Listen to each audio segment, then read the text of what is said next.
Hey, what's up, guys? How you doing? It's me, Mr. 4K Upscaler. Sorry about the camera.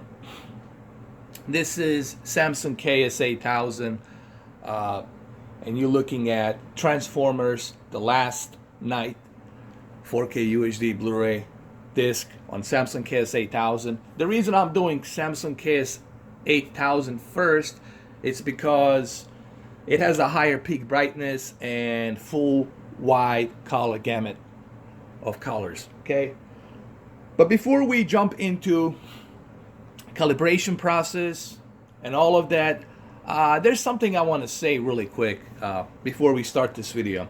This happened to me recently this morning.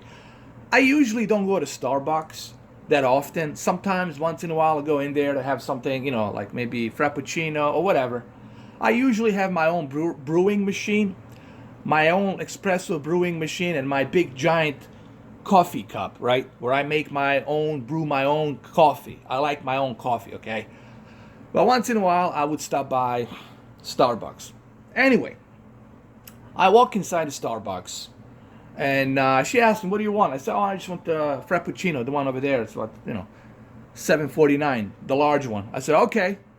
And then she asked me, "You come here often? I haven't seen you here. Do you come here often?" She asked me, this chick.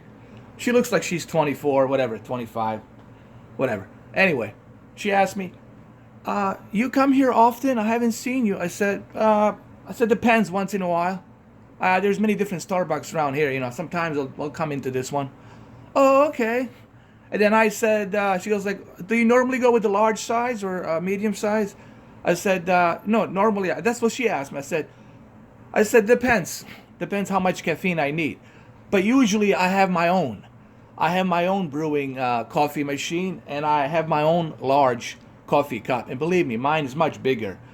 "Oh," and I said, "Mine is much bigger than what you guys have here." And it is. I have a gigantic, large coffee cup that says, "I wish you could drink like me." And when I said that to her, this chick, which I believe she's a feminist or social justice warrior or one of the other, doesn't even, or on this PC campus, whatever, assholes.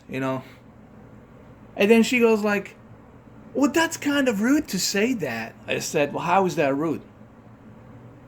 To measure your coffee cup size." "Well, you just measured it." I said, "You just mentioned it to me. You just said me that you guys have the large cups and you guys have the medium. So you just mentioned the size. You brought it up. And I'm telling you that mine, through comedy, I'm telling you that mine is bigger. And it is bigger." And she got so frustrated. I said, "No, I don't really find it funny. I find it very nonsensical." This new word from social justice warriors. Nonsensical, like nonsense. And then I find it, hold on, nonsensical. And she goes like, "I also find it not humorous, and I also find it kind of offensive that you would measure your coffee cup." And I said, "You know what? Go call your manager." I said, "Hey, listen, forget about your Frappuccino. I ain't fucking paying for it." And I walked out. I was like, "Get the fuck out of my face." No, really. And this is the problem with today's society, okay? Where you have these stupid, brainless people, okay? Can't even take a goddamn joke. They get so fucking offensive. It's a fucking cancer in our society to have this kind of bullshit, really. And then we wonder why UFO doesn't just fucking land and say hello. Really, people, we gotta figure this shit out amongst ourselves. We gotta stop doing this kind of nonsense, or otherwise, none of us fucking gonna be happy living here with this kind of bullshit. All right, we gotta stop this fucking nonsense.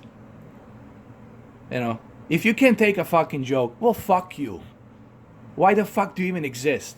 No, seriously, fuck you and your fucking beliefs if you can't take a fucking joke. All right, I have no fucking sympathy for you. That's all I have to fucking say about that.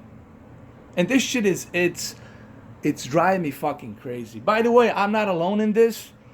You guys might know who Ben Shapiro is, and he goes to campuses and he talks about this kind of shit. He talks about this new generation of these idiots. They're coming up. They're getting so fucking offensive by everything. can't say this, can't say that. Fuck you, I can say whatever the fuck I want to say. Just like I'm saying it right now on this fucking video. Nor do I fucking care if this video gets fucking flagged or if it gets not monetized. So anyway, I just want to get that out of the way to say my piece. Now we can go ahead, next 10 minutes, we can go ahead and calibrate transformers. All right, first of all, let's start with the Paramount logo. And right here, just on the Paramount logo, the HDR, the colors, just jumps out of the screen. Okay, this has to be one of the best HDRs I have seen. Just the logo itself here, it's just popping out of the screen.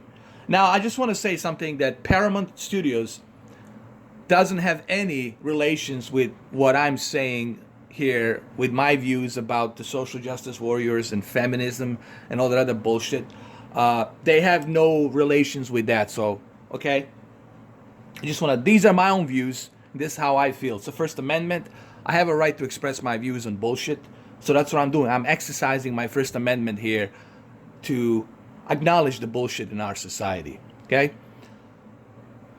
Now, if you look at right here, you can see this sunset, perfectly aligned. Even on this Samsung KS8000, because it has that higher peak brightness of nits, which also represents the detail. Now let's continue with some more stills. And even in this frame, look at the detail of these fireballs. They're being represented here. And I know you guys are going to say, well, why are you showing us the logo? Because I want to just present to you that Michael Bay spent so much time in his studio making sure that HDR looks freaking awesome, even on the logo, even on the Paramount logo. He wants to make sure that it looks great. And here's another great example, man. These fireballs, they look three-dimensional. Like, the best way I can explain this for those of you who don't have HDR. For those of you who have HDR televisions or high-end HDR Dolby Vision televisions, by the way, this will look gazillion times better in Dolby Vision. This thing looks three-dimensional, okay? In terms of high dynamic range, it just pops out of the screen. Also, speaking of three-dimensional, this is the first movie since Avatar that was shot with 2 cameras, meaning giving you 3D vision, perfect 3D vision, because you have 2 eyes too. That's three-dimensional right there, giving you 3D native vision. And this thing looks as good as Avatar on 3D. You need to get the 3D version of this as well.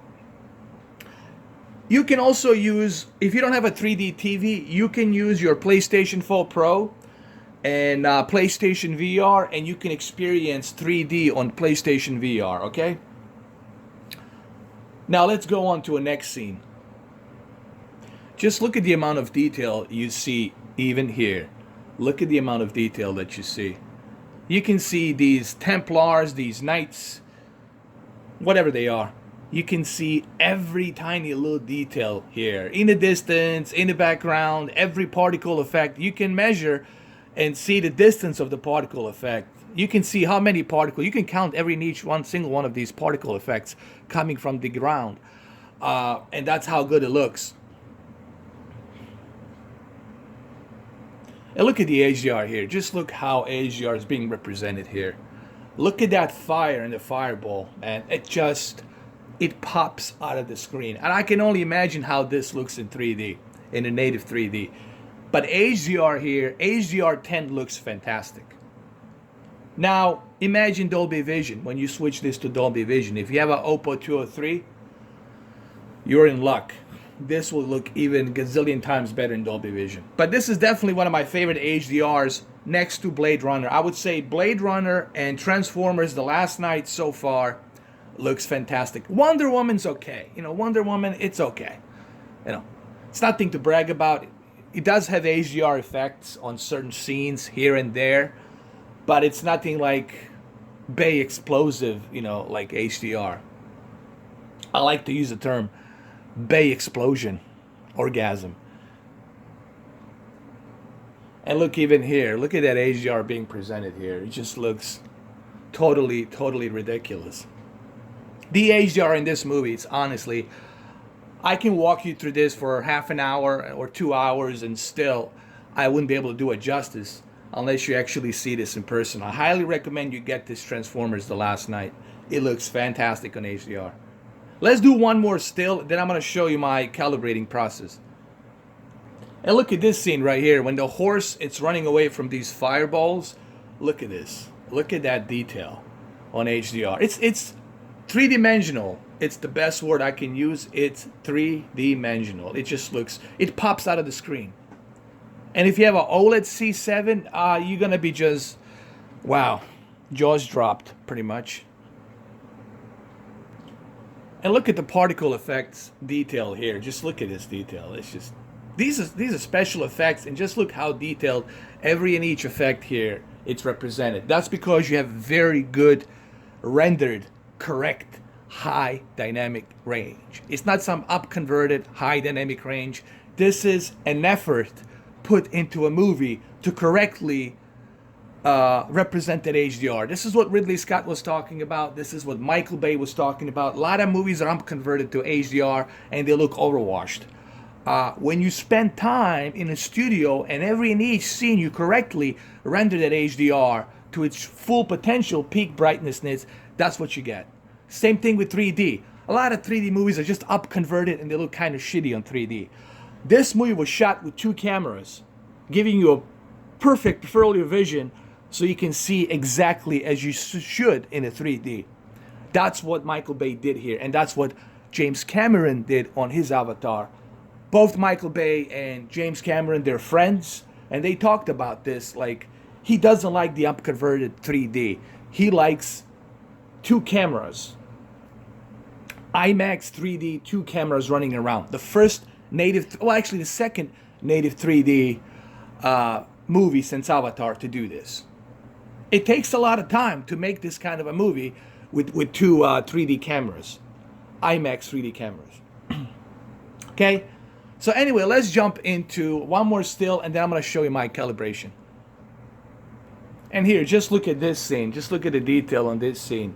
The dark brown ground is just being pulled out of the explosion. I mean, just the amount of detail that you see here is just remarkable. I guess we can do one more still.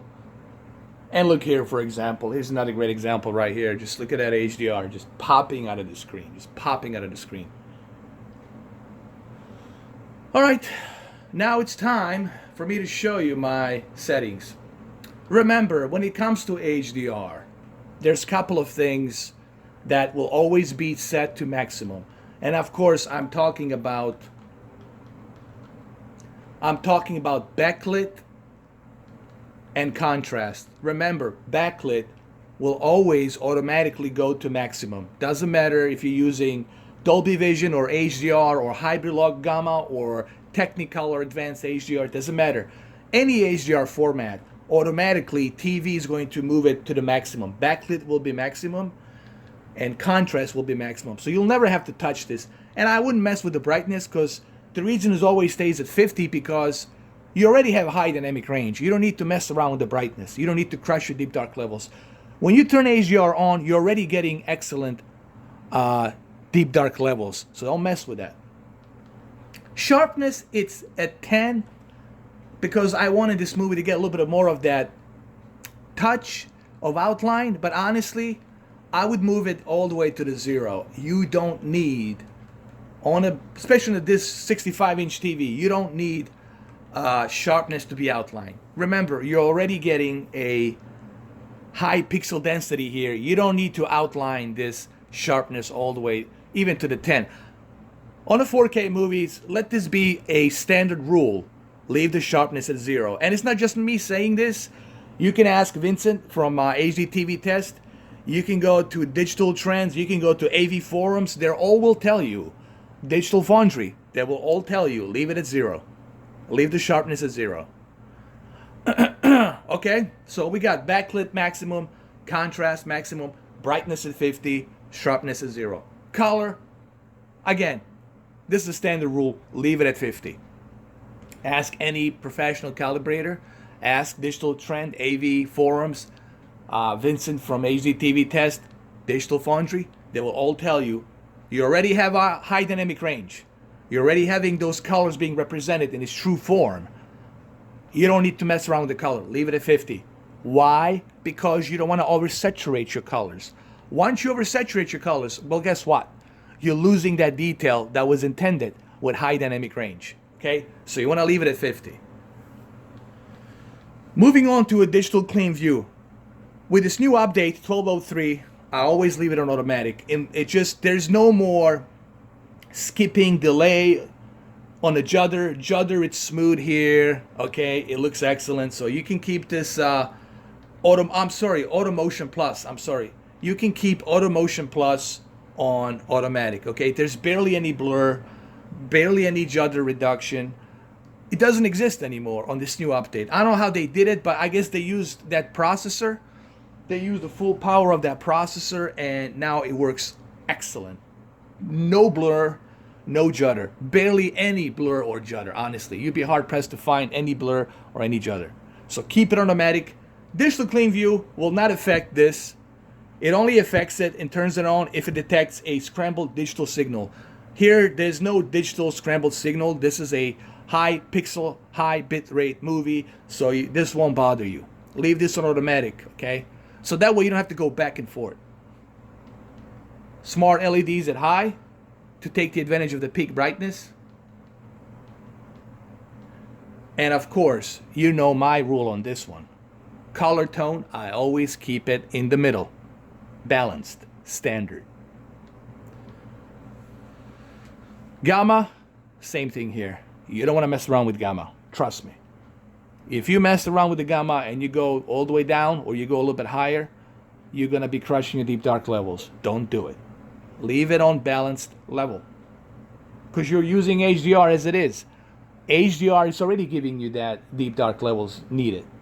You don't want to crush your deep dark levels. Keep this in balance, 0. And of course, my spectrum of colors will always come from the native colors of spectrum. So I always keep it on native. So there you have it. Hopefully you guys like this video. And I know this video is a little bit controversial because I have to... Look, it was just a bug up my ass. I had to mention this.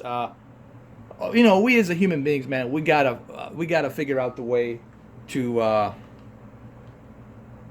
work better than this, man. You know what I mean? Because the way we're acting these days, it's really... what's the word I can use? It's really, really stupid. Like, you're gonna argue to me about the comedy I made about coffee cup? Really? I mean, where do I even begin to justify that's the kind of stupidity? Really? You're gonna get triggered because of the coffee cup. Coffee cup and my espresso machine that I have, my Ninja espresso machine. I rest my case. I rest my case. And then we wonder why UFO doesn't fucking land and say hello. I'll leave it at that. Thank you for watching.